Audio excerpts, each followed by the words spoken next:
우리는 살아갈 때 저마다 꿈과 여러 가지 목적을 가지고 살아가죠. 우리 젊은이들에게도 여러 가지 꿈이 있을 겁니다. 때로는 그 꿈을 어떻게 이룰까 고민도 할 겁니다. 어떠한 사람은 나는 정말로 온 세상, 세계 일주를 한번 할 거야. 이와 같은 인생의 목적을 설정할 수 있겠죠. 근데 내가 온 세계 일주를 할 거야 라고 목적만 설정해 놓고 아무것도 행하지 않는다면 우리는 그 사람을 가르쳐 보면서 좀 고개를 갸우뚱할 겁니다. 그러나 어떤 사람은 그 온 세계 일주의 목적을 딱 설정해 놓고 그래, 그러면 지금부터 내가 무엇을 준비해야 될까? 먼저 경제적으로, 또 언어적으로, 또 문화적으로 자신이 준비해야 될 것들을 차근차근 계획을 세워나가고 내가 몇 세부터 몇 세까지는 이것을, 그리고 몇 세부터 몇 세까지는 이것을, 나름대로 그의 어쩌면 여러 가지 인생의 계획을 세워놓고 마지막 목적을 이루기 위해서 한 걸음 한 걸음 전진해 나간다면 우리는 그 사람을 보면서 야, 멋지다, 대단하다, 야, 어떻게 그렇게 정말 훌륭하게 살 수 있어? 그 사람을 굉장히 부러워하는 눈빛으로 바라보겠죠. 우리 사람의 인생도 목적을 세우고 그 목적을 이루기 위해서 한 걸음 한 걸음 걷는 이 모습이 다른 사람들이 보기에는 참 멋지고 아름다워요. 그런데 하나님께서 어떠한 목적을 세우시고 그 목적을 이루어 가시는 것을 우리가 바라본다면 우리는 그 모습을 보면서 어떠한 것을 느끼겠습니까? 어쩌면 경외감, 어쩌면 그 하나님의 정말로 크심에 대한 한없는 감사, 찬송, 이와 같은 것들이 나타나지 않겠습니까? 특별히 소요리 문답을 배우면서 우리는 하나님의 이와 같은 놀라운 계획, 그리고 그 계획을 이루어 가시는 그 과정들을 교리적인 단어로 조금 어렵게 설명을 하고 있지만 하나님의 작정과 섭리라고 우리는 표현하고 있습니다.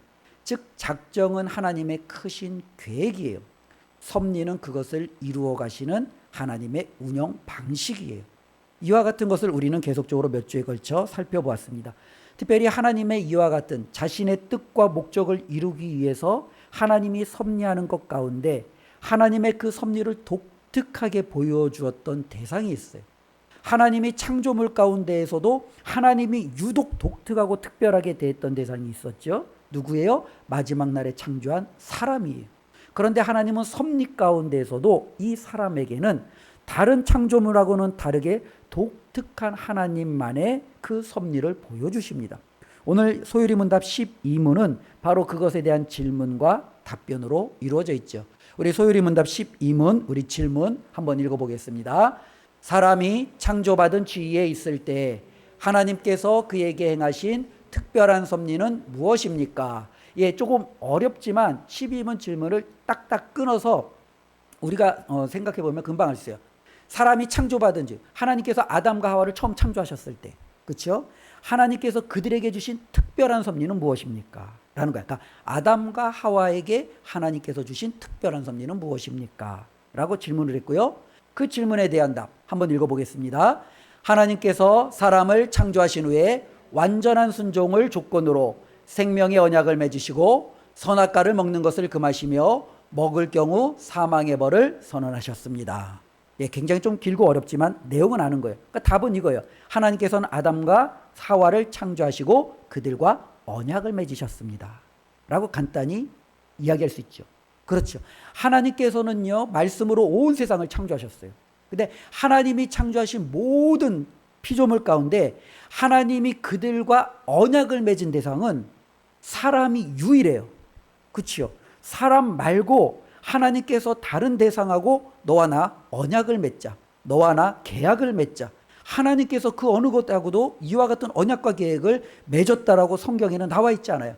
하나님께서 빛을 창조하시고 그래 빛아, 이제 내가 너를 창조했으니 너와 나 사이 하나의 언약을 맺자. 하나님은 그런 말씀하지 않으셨어요. 하나님은 바다의 수많은 생물들을, 물고기와 때로는 모든 생명체들을 창조하시고 그래 이제 바다야, 너와 나 사이 하나의 언약을 맺자.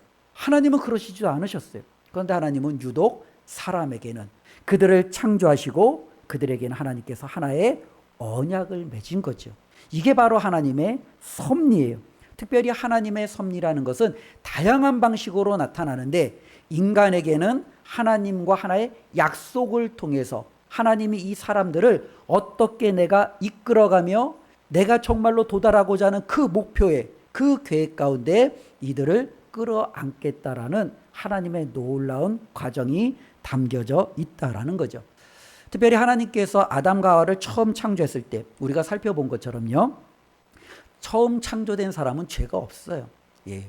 우리가 오늘 오전 말씀에도 잠시 살펴봤는데 사도 바울이 고민했던 내용 중에 하나는 자신은 선을 행하기를 원하는데 뒤돌아보면 죄밖에 짓지 않아요. 그 이유가 왜 그래요? 죄 때문에 그래요. 그런데 하나님이 처음 창조하신 아담과 하와에게는요, 죄가 없습니다. 그들은 하나님께서 자신의 모양, 자신의 형상대로 그들을 창조하셨어요. 그리고 하나님께서는요, 그들에게 많은 자유를 주셨어요. 그들이 행할 수 있는 모든 것을 하나님은 다 허용하셨어요. 방금 읽은 창세기 2장 16절에도 보면 동산 각종 나무의 열매는 내가 의미로 먹으니까 마음대로 먹으라는 거예요. 하나님께서 창조하신 모든 과실은 인간에게 다 열려 있는 거예요. 그러니까 하나님께서는요, 사람에게는 무한한 자유를 주셨어요. 그들이 행할 수 있는 모든 것들을 다 주셨어요. 그런데 하나님은요, 그 모든 자유에 더불어 사람에게는요, 다른 피조물에게 없는 책임감이라는 걸 주셨어요. 우리가 아는 대로 사람에게는요, 그들은 하나님이 창조하신 모든 세상을 다스려야 돼요. 보존해야 돼요. 그것들을 하나님에 맞게끔 잘 이끌어가야 될 책임이 그들에게 있어요. 그래서 하나님께서는 그들에게 그 책임을 주셨는데 그 책임은 하나님과 인간 사이에 제대로 된 관계가 있을 때만 가능한 거예요. 하나님과 인간과의 관계가 깨어지면 실질적으로 그것을 맡아서 할 수 있는 모든 부분들이 다 깨어지는 거예요. 모든 것은 어쩌면 이것은 우리가 살아가는 모든 공동체에서 특별히 다 나타날 수 있는 것 같아요. 그렇지 않겠어요? 교회 안에서도 똑같은 거예요. 교회 안에서 목회자와 또 같이 목회자와 함께 협력하여 교회를 섬기는 장로들의 관계가 깨어지면 어떻게 되겠어요? 더 이상 교회는요, 제대로 세워나갈 수가 없는 거예요. 관계가 깨어지면은요, 우리가 아무리 거창한 목적을 두고 굉장한 큰 꿈을 가져도 그것을 이루기에는 이미 그 공동체가 그것을 감당할 수 있는 수준이 안 되는 거예요. 가정도 마찬가지예요. 하나님께서 두 배우자를 주셨는데 아내와 남편의 관계가 깨어졌어요. 신뢰가 깨어졌어요. 더 이상 그 가정은요, 제대로 된 무언가를 이룰 수 없어요. 우리 가정을 행복하게 만들자. 우리 자녀들을 정말로 멋지고 아름답게 훌륭하게 키워나가자. 나중에는 우리 가정이 다른 사람들에게 정말로 본이 되는 가정이 되자라고 거창한 계획을 세웠는데 이미 남편과 아내 사이에 신뢰관계가 깨어졌고 그들 사이에 불신이 있고 그들 사이에 서로를 믿지 못하는 그와 같은 모습이 있는데 아무리 많은 목표와 계획을 세워도 그것을 어떻게 이루겠어요? 안 되는 거예요. 그렇죠? 바로 하나님과 정말로 인간의 관계가 깨어지면 하나님께서 인간에게 부여하셨던 그 모든 엄청난 계획들은 다 이제는요, 무용지물이 될 수밖에 없다라는 거예요. 하나님께서는요, 바른 관계에 있을 때 우리 인간이 하나님께서 주신 그 명령을 제대로 지킬 수 있다라는 거예요. 그래서 하나님은요, 처음에 사람을 창조할 때 죄가 없는 상태로 하나님의 형상을 따라서 무한한 자유를, 그러나 하나님과 언약, 관계를 맺음으로 그들이 하나님께서 부여하신 많은 것들을 감당할 수 있도록 하나님께서는 그들에게 은혜를 베풀어 주셨어요. 그래서 특별히 12문은 하나님께서 사람들에게, 특별히 아담과 하와에게 죄를 짓기 전에 그들에게 행하신 특별한 섭리는 무엇이냐라고 질문했을 때 그 질문의 답이 뭐라고 그랬죠? 바로 언약이라는 거예요. 이 약속을 통해서 사람들을 향하여 하나님의 그 뜻을 이루어 가기를 하나님께서는 말씀하셨죠. 특별히 하나님께서는 모든 창조 세계를 내버려 두고 알아서 굴러가 이렇게 말씀하시지 않았어요. 하나님은 끊임없이 그 창조 세계에 간섭하셨어요. 아담에게 나타나셔서 그와 약속을 맺으심으로. 그래서 이것은 일종의 하나의 계약이에요.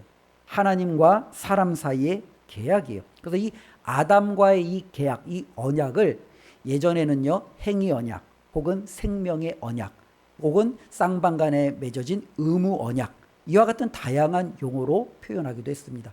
특별히 행위 언약에 어쩌면은 이 아담과 하나님 사이에 중요 요점이 있는 거예요. 즉 하나님과 아담 사이 하나의 약속을 했는데 이 약속에 있어서 가장 중요한 쟁점은 뭐냐? 행위예요. 즉 아담의 행위예요. 하나님께서는 아담에게 모든 것을 허용하셨어요. 단 조건이 있어요. 동산 중앙에 있는 그 선악을 알게 하는 나무의 실과를 먹지 않으면, 아담이 이것만 지키면, 이것만 행하면 하나님께서는 그에게 허용하신 모든 것들을 다 주시는 거예요. 그러나 만일 네가 내 말을 어기고 그 선악을 알게 하는 나무의 실과를 먹으면 죽으리라. 그의 행동에 대한 결과를 아담은 책임져야 돼요. 그가 하나님의 말씀에 순종하면 하나님이 주신 놀라운 창조 세계를 다스리고 하나님의 뜻을 이룰 수 있는 어마어마한 권한이 그에게 부여되지만, 그가 하나님의 말씀을 무시하고 그가 하고 싶은 대로 하면 그 책임은 고스란히 아담이 짊어져야 되는 거예요. 이제 쉽게 우리가 예를 들면 이런 부분이죠. 아빠가 어떤 아빠가 공장을 운영하는 아빠예요. 그래서 이제 아들을 데리고 사무실로 들어갔어요. 그리고 여기 사무실 문을 열면 공장이에요. 공장에는 다양한 기계들이 돌아가죠. 어린아이들한테는 그것이 신기하게 보일지 몰라도 또 한편으로는 위험하죠. 아빠가 이제 이 공장에서 일을 봐야 되고 잠깐 이제 멀리 떨어져서 일을 봐야 돼요. 아들을 사무실에 두는 거죠. 여기에 있어. 이 문 열고 나가면 안 돼. 그거는 당연한 거예요. 왜냐하면 그 문을 열고 나가면 너무나도 위험한 기계들이 돌아가고 있고, 혹시라도 이 아들이 잘못 만지면 엄청난 사고가 그에게 있기 때문에, 이 아들은 사무실에 있는 한, 아버지의 말을 지키는 한 그는 안전해요. 그는 그곳에서 평화롭게 자기가 할 수 있는 모든 것을 다 누릴 수 있어요. 사무실에 컴퓨터도 있으니까 컴퓨터를 켜고 게임을 할 수도 있고, TV가 있으니까 TV를 봐도 되고, 냉장고가 있으니까 냉장고에서 맛있는 걸 꺼내 먹어도 되고, 그는 그 안에서 자유로운 모든 것을 할 수 있어요. 그런데 그 아들이 아버지의 약속을 어기고 그 문을 열고 공장으로 들어가 버린다면 그의 안전은 더 이상 책임질 수가 없는 거예요. 그의 행동에 따라 그에게는요, 때로는 여러 가지 어려움이, 위험이 올 수도 있는 거예요. 어쩌면 지금 하나님께서는 아담을 그리고 사람을 창조하시고 이와 같은 관계를 맺는 거예요. 너희들이 내 말에 거하는 한, 내가 창조한 이 모든 세계에서 너희들이 할 수 있는 모든 것들은 내가 다 허용하고 그 모든 것들은 너희들이 이룰 수 있도록 내가 너희와 함께 할 거야. 이것이 바로 하나님의 약속이에요. 그러나 저것만은 건들지 마. 저것만은 먹지 마. 이건 바로 아담과 하나님의 사이가 바로 그들이 동등한 관계가 아니라 하나님이 창조주이심을 분명히 드러내는 어쩌면 놀라운 선언이죠. 근데 아담은 그것만 하나님 앞에 지키면 되는 거예요. 그런데 아담이 그걸 지키지 않는 거예요. 우리는 일상생활 속에서도 이와 같은 예를 많이 들어요. 어떤 사람들은 학교에서 시험 보는 것들을 별로 좋아하지 않죠. 그러나 학교에서는요, 시험의 가이드라인을 정해줍니다. 이런 식으로 시험을 준비하십시오. 이번에 출제 경향은 이렇게 될 것입니다. 이거대로 따라오면 여러분들은 좋은 점수를 맞을 겁니다. 그래서 그 규칙에 따라서 열심히 준비한 사람들에게는 학교가 그에게 졸업장을 주겠지요. 학교가 그에게 취업의 길을 열어줄 수 있는 놀라운 이점들도 제공해 주겠죠. 그런데 학교가 주는 그 여러 가지 가이드라인을 난 싫어. 난 내가 하고 싶은 대로 해야 돼. 왜 나에게 그런 자유를 억압해? 난 내가 배우고 싶은 거, 내가 하고 싶은 거 내 마음대로 할 거야. 나 몰라. 그건 학교 마음이지. 난 내가 하고 싶은 대로 할 거야. 학교와의 그런 모든 것들을 깨트리고 자기가 원하는 것을 하는 한, 어쩌면 그 학생에게는요, 졸업이 위험할 수도 있어요. 어쩌면 학교에서 자기 마음대로 나가는 그 아이에게, 그 학생에게 더 좋은 길을 열어줄 그와 같은 기회를 제공하는 것을 학교는요, 제공하지 않을 수도 있어요. 우리의 일상생활 속에서는요, 이와 같은 것들이 참 많이 있다라는 거예요. 하나님께서 이 아담과 하와에게 모든 것을 주셨지만 그 모든 것에는 딱 하나의 조건이 있다라는 거예요.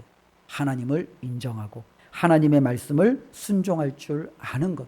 이것이 바로 그 아담에게 주신 하나님의 특별한 섭리라는 거예요. 17절, 오늘 우리가 읽은 말씀인데요. 다시 한번 읽어보겠습니다. 선악을 알게 하는 나무의 열매는 먹지 말라. 내가 먹는 날에는 반드시 죽으리라 하시니라. 많은 사람들은 이것을 가리켜 왜 하나님이 이런 명령을 내렸느냐, 선악과를 만들지 않았으면 됐느냐, 여러 가지 많은 이유들을 댑니다. 그러나 우리는요, 하나님이 아니기에 왜 하나님이 이것을 만들었는지, 왜 이 명령을 주셨는지 우리는 생각은 해볼 수 있지만 그것이 정확하다라고 명확하게 우리가 말하기는 어려울 수 있어요. 그러나 분명한 것은 하나님은 우리의 동의를 구해야 되는, 우리의 허가를 받아야 되는 그와 같은 분이 아니에요. 이미 하나님은 창조주세요.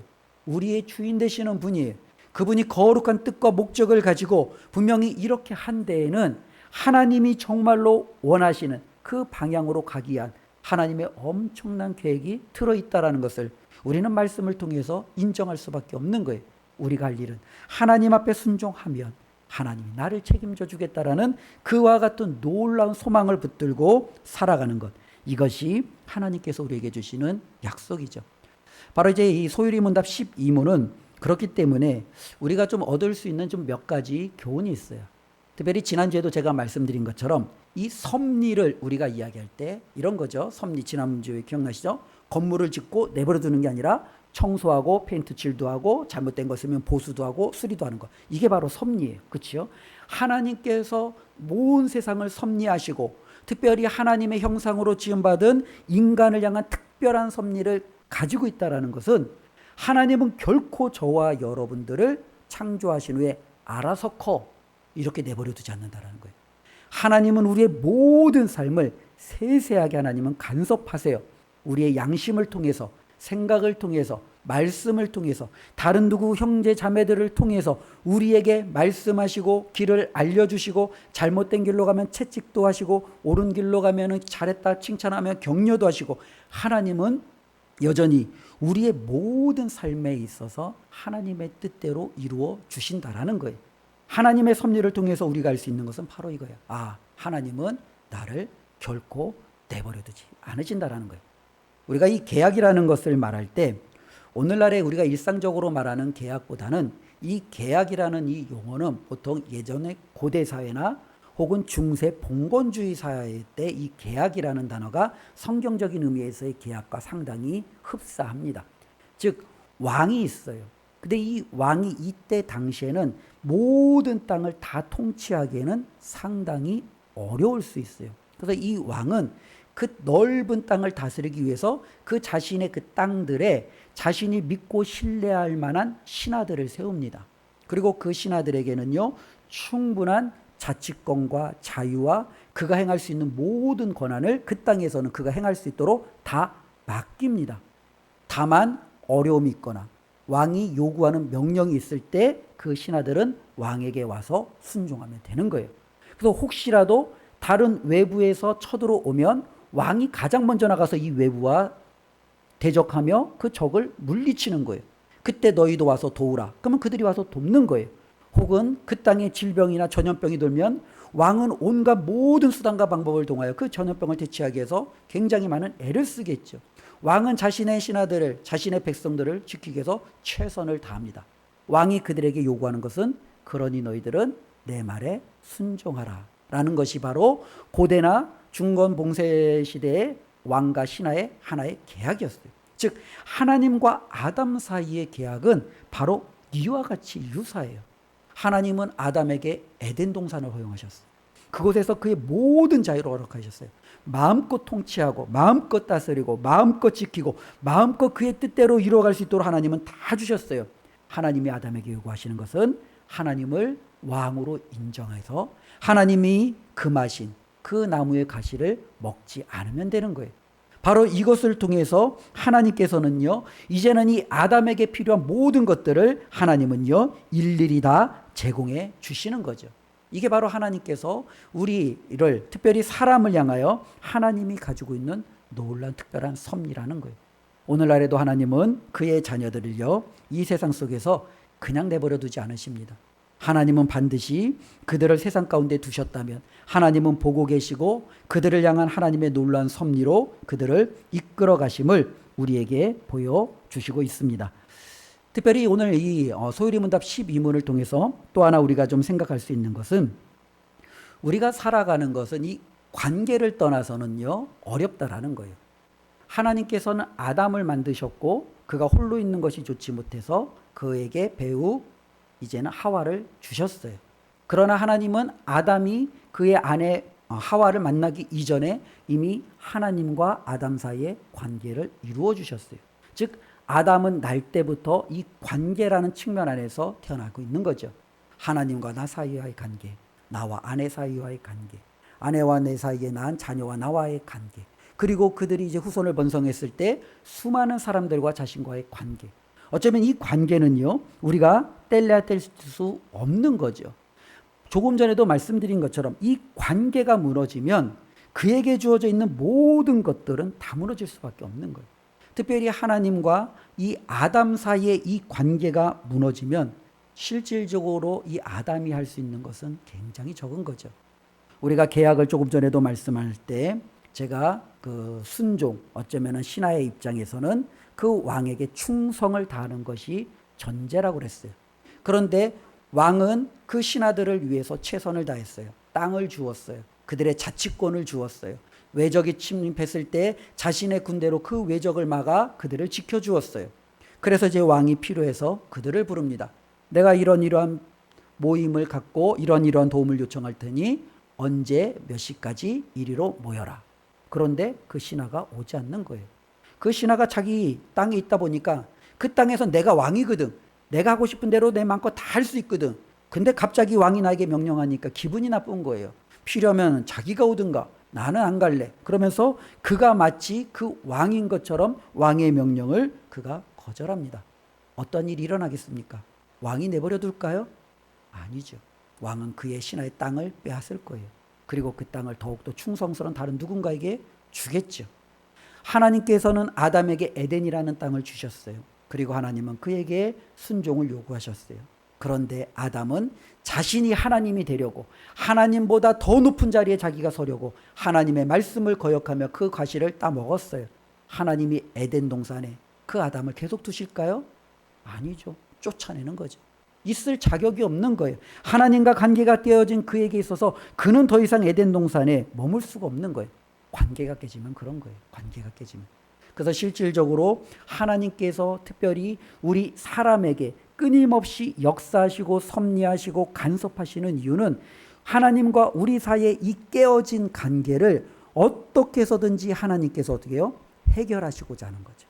하나님과 우리 사이의 관계는 죄 때문에 깨어졌어요. 그러면 죄가 문제예요.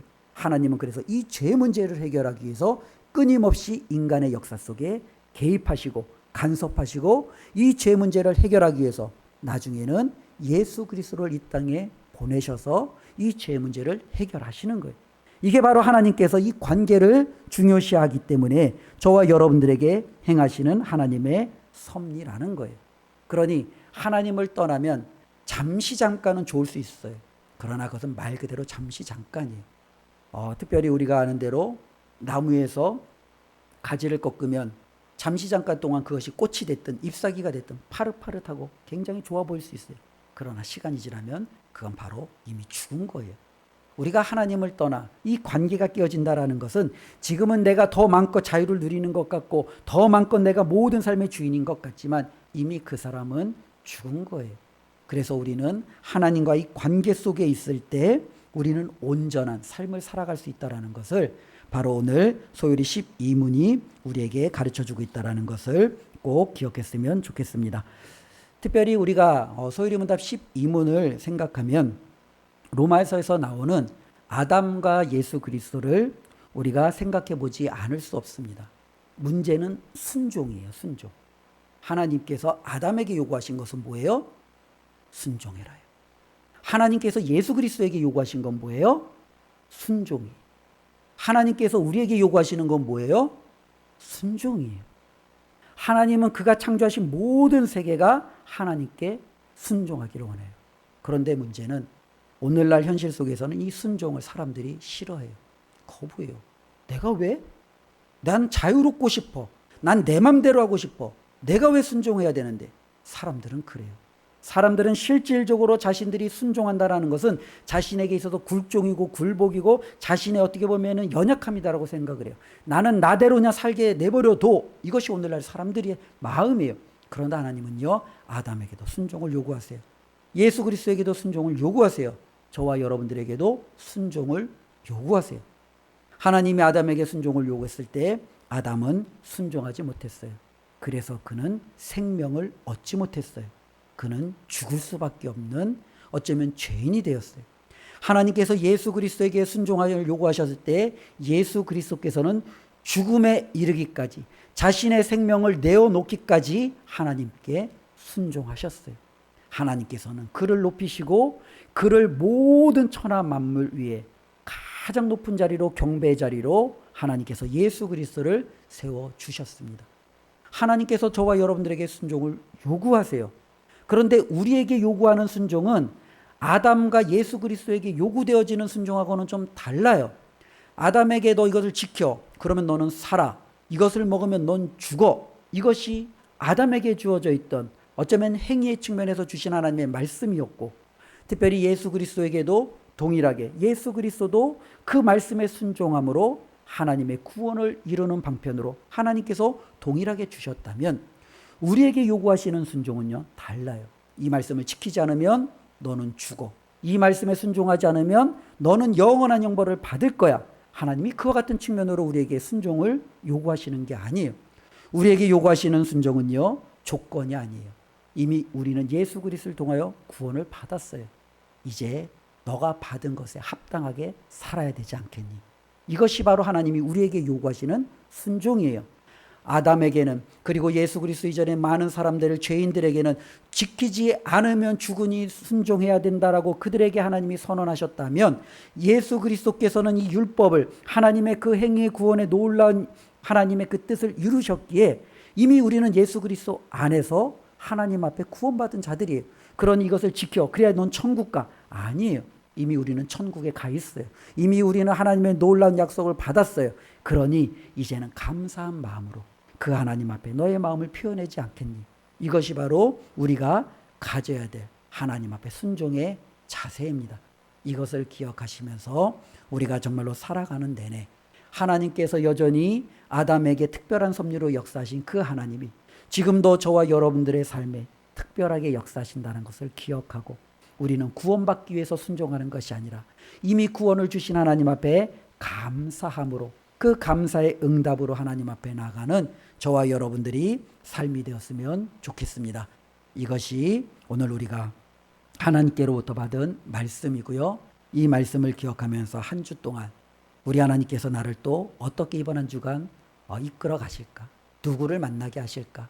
하나님이 내 삶에 어떠한 또 문제들을 또 만나고 내가 그것을 헤쳐나가고 하나님의 뜻을 이루게 하실까? 기대하는 마음으로 하나님 앞에 믿음으로 승리하시기를 주님의 이름으로 축원을 드립니다. 기도하겠습니다. 하나님 감사합니다. 오늘도 우리 하나님께서 저희들에게 하나님이 창조하신 아담과 하와에게 주셨던 놀라운 특별한 섭리를 말씀해 주셨습니다. 하나님은 자신의 형상에 따라 사람을 창조하셨고, 다른 피조물들과는 다르게 아주 특별한 방식으로 아담과 하와를 통한 하나님의 뜻을 이루어 가셨습니다. 그리고 그 하나님께서는 그들보다도 더욱 특별하게 우리에게 다가오셔서 우리의 삶을 이끌어가고 계심을 알게 해주셔서 감사합니다. 하나님, 우리 하나님은 결코 우리를 내버려 두지 아니하시고 우리의 삶을 모르지 아니하시고 우리의 걸음걸음마다, 우리의 모든 삶의 흔적마다 하나님이 함께 하시는 줄로 믿습니다. 그 하나님을 기억하며 살아가도록 도와주시고 그 하나님 앞에 부끄럽지 않는 삶이 되게 하여 주시옵소서. 예수님의 이름으로 기도드리옵나이다. 아멘.